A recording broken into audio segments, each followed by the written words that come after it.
Now, I said that the mainstream media would convict him as the Antichrist because he's doing too much good with the Barstool Fund. And again, the Barstool Fund was a charity that Barstool started. And I'm sure Dave Portnoy started it. And what the Barstool Fund did was raise over $20 million for local restaurants that were struggling during the pandemic.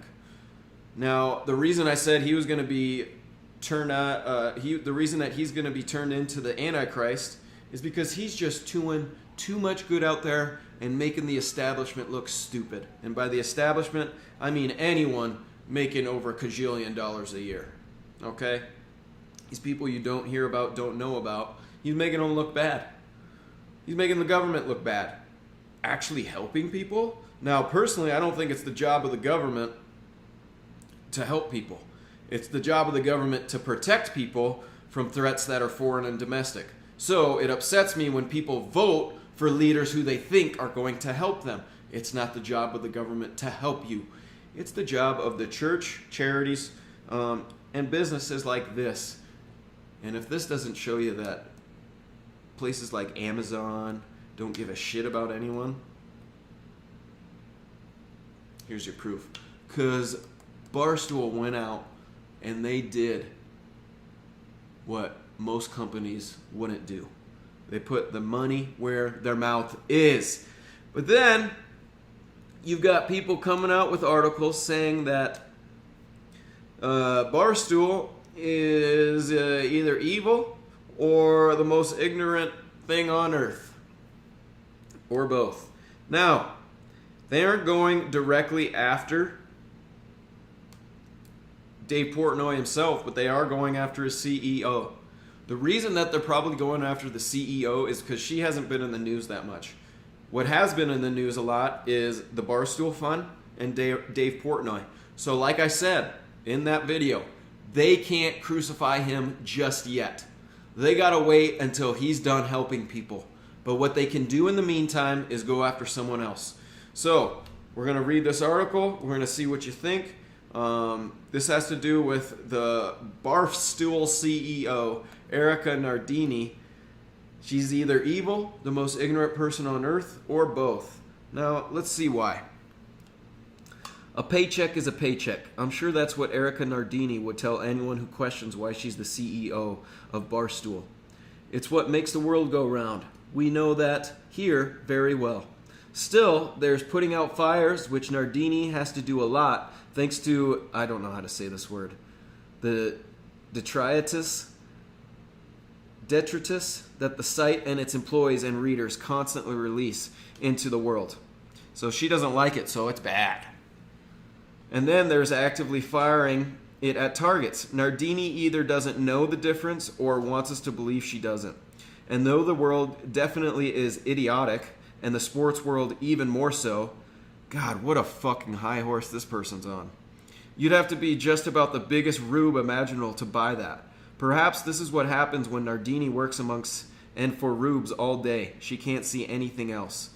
Nardini's latest swan dive into the this is a guy. This is a guy writing this. He doesn't even get into what he's talking about, just trashes her for the first 4 paragraphs. Nardini's latest swan dive into the septic tank of her own creation is to declare war on the NWHL while trying to claim that she's not doing so, or at least trying to remain above it. Nardini, this person, is it Nardin or Nardini?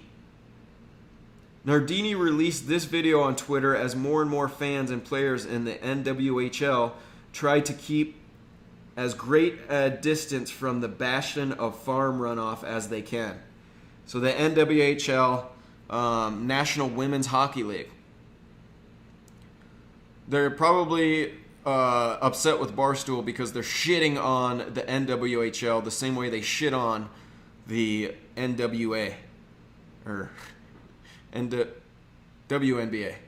The WNBA. Which wouldn't be around if it weren't for the NBA. Alright, so let's see what this video is. I've already taken a look at it. What do you think? Is she, when you watch the video, is she, we're going to read on in the article. It basically says she's making threats to, this tweet was written in a way that suggests that the NWHL having any relationship or affiliation with or association or connection to me or Barstool Sports would be a terrible thing. There is so far to go in terms of getting eyeballs, bringing money to the sport, bringing fans to the sport, creating awareness of the sport. If you seek to kill or silence or essentially shun anyone who's new, it's never going to work. Personally, I don't know why my effort is a bad thing. I also think it's interesting to see some of the people in women's hockey who I have had great conversations with turn on Twitter and just pretend that none of that occurred. I'm not going to go anywhere. I'm going every single day, and I hope more people do, and I hope eventually that they see that more people and more eyeballs on the sport and more enthusiasm for the sport is a really good thing. Everybody knows I want to buy.